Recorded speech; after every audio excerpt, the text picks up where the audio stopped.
how's it going? AK Moto here. Today we're going to be getting a start to this YZ250 2004 engine teardown. Here I got the bike with the top end already torn off of it, so here, as you guys can see, pretty hammered. I'm really wondering if that cylinder will be repairable. Might just have to order a new one though. But here, if you look, the connecting rod is totally bent at like a 45-degree angle.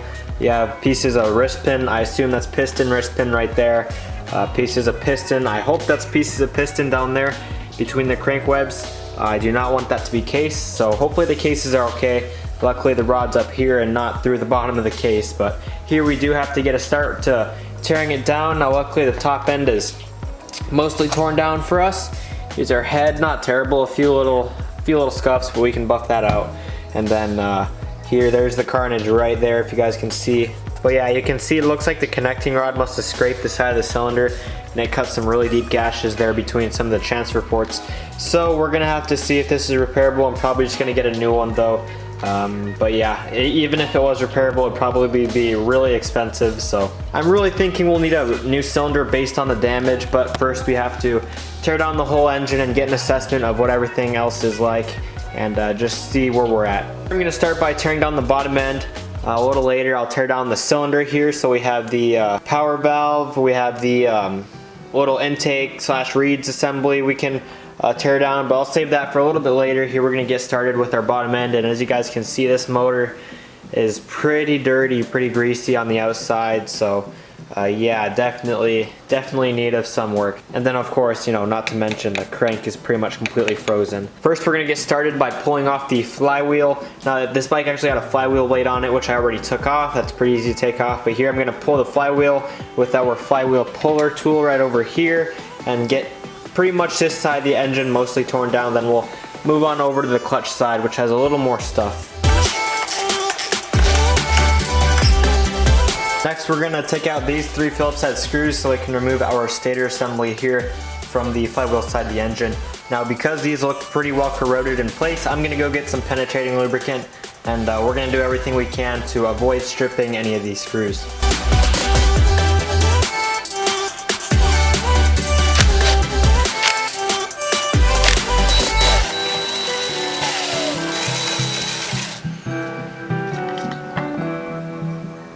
Here we are pretty much done with this ignition side of the motor, so I'm going to flip the engine around and get started on the clutch side. There's definitely a lot more components to disassemble on that side, so let's get right to it. Alright guys, so I was about to take off the clutch cover and I remembered, oh shoot, I forgot to drain the transmission oil. And what do you know, we have a little surprise here at the plug. So I just tried to hammer a few sockets on there, no luck whatsoever. Our plug is stripped out. That's really annoying. I wish I would have been told that ahead of time, but whatever, I'll try and get the thing out. Alright guys, it is like a day or two later and I had to order a little bit extractor socket so I can get this rounded bolt out, and if this will focus. Here you can see it's pretty rounded and chew up. I'm not too sure on the story behind this, but either way we got the bolt out. We'll add that to the parts list. I'm pretty sure I even have a few extra here in the shop, but anyway. Now we can get back to tearing everything down. I just drained the transmission oil just now, and I'm gonna tear the clutch cover off and start tearing some stuff off the right side of the engine like I said earlier. And yeah, now we don't have to worry about a whole lot of transmission oil going everywhere. Of course there will be some residual oil in the motor, that's to be expected, but yeah, let's get right into this.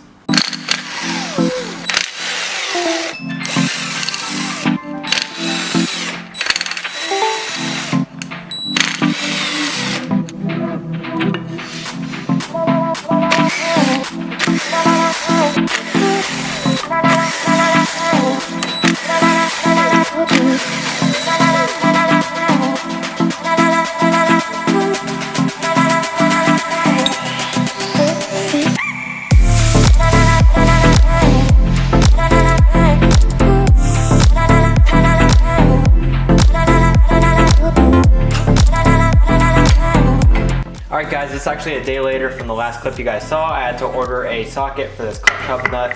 I thought I had the right socket because I have quite a few of them, but this one actually takes a 29mm. So yeah, we got the correct socket here for this nut now.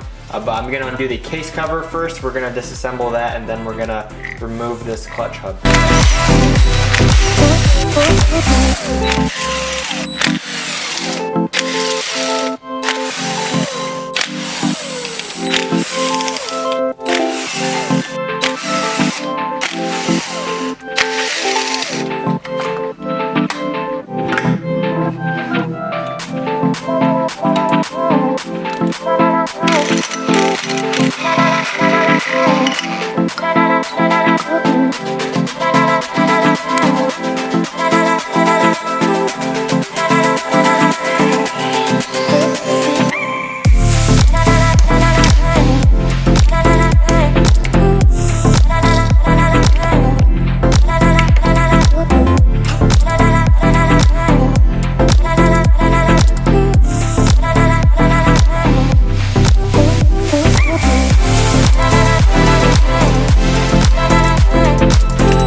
Alright, so we have everything that we need to tear off to split the cases now off of the engine. So I'm going to get our crank splitter in here and we are going to split the cases apart finally. And we can see exactly how much carnage is going in on the bottom end. Now I'm hoping the top end is what took all the damage. I'm hoping the cases will be fine.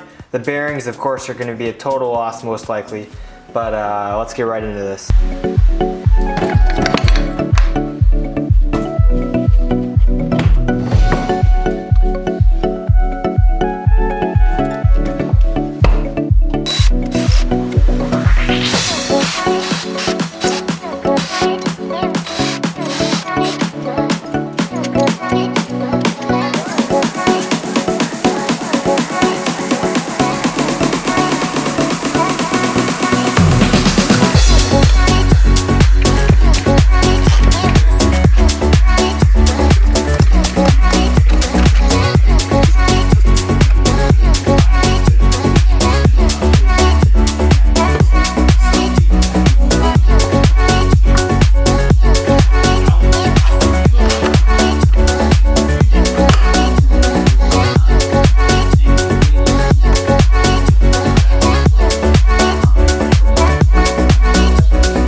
Alright guys, so as you guys can see, we got the cases mostly torn down. All we have to do is remove our bearings. Now I found some slight imperfections in the case here. Looks like the connecting rod must have hit the case. It's kind of like this on both sides right here. So I'm going to message some people and see if I can get that welded and possibly sanded flat or something. But and then the cylinder's probably going to need a replacing, but we're also going to tear into that a little bit tomorrow as well. And yeah, so I guess let's just cut straight to tomorrow. Alright guys, so it is actually a few days later from the last clip you guys saw, and here I still have the cases. They're pretty much all the way torn down, but I do have to remove the bearings, so I'm going to be doing that real quick.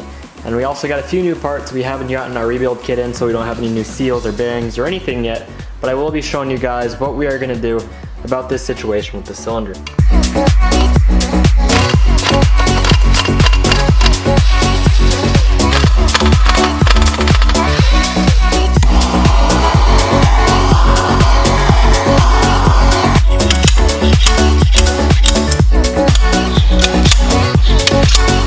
Alright guys, so I got the whole motor torn apart. As you guys can see, the bench is empty except for pieces of what I can only assume to be piston. Over here you actually see pieces of, pretty sure that's the piston wrist pin bearing sitting there. But yeah, definitely probably one of the worst motors that I have ever torn down. Here we have both the cases. I bolted everything together with like 1 or 2 bolts because I'm going to be sending these parts right here to get vapor honed because these parts are just so dirty. They really need the cleaning. I could have skipped it and just cleaned it, but I really didn't want to skip getting these vapor honed because these cases are seriously stained and it's really bad. And then over here we have the engine internals, and to my surprise the transmission actually looks really good. Shift forks look good. And yeah, the internals, the clutch looks, you know, the clutch has a little bit of grooving in it, but it's not anything really feelable. Here we have the clutch basket. It looks like it has grooving, maybe just a tiny bit, but not that much, not enough to warrant replacement or anything quite yet. But yeah, guys, so I need to get to cleaning. We're gonna replace quite a few parts here. I actually have to replace the reeds. I have new reeds, and I have to get the rebuild kit on order. But yeah, we got the whole motor torn down. And man, is this thing gonna need some love. And here's a quick sneak peek what we're looking at parts wise. Again, I still need to order the Wrench Rabbit rebuild kit, but we have a new cylinder right in there because the old cylinder I honestly think is kind of beyond reasonable repair. So we got a new one over there. We needed a drain plug. We have a few miscellaneous studs, seals, bolts over here. And then over here I have a little engine fastener kit so we can replace some of the old and corroded bolts with that. And yeah, I hope you guys have enjoyed the video, enjoyed me tearing down this motor. Subscribe so you guys don't miss any upcoming videos on building not only this motor, but I also have to build my 125s motor here very shortly. But yeah, guys, thanks for watching. And before you guys go, I want to give you guys one more quick look at why I opted to replace this cylinder right here. Sorry if the lighting's kind of bad. Let's see if I can get this in focus here. Here I'm shining a light on it with my phone, but you guys can see, or maybe not. But the cylinder is pretty torn up on the inside. Again, I opted just to totally replace the cylinder, and I think that was the good call because honestly, I think this one would just be so much to repair that it wouldn't even be worth it at that point. Better to start with the fresh cylinder. So that's what we're gonna be doing. But yeah, guys, again, thank you guys so much for watching. I will see you guys in the next one. Peace.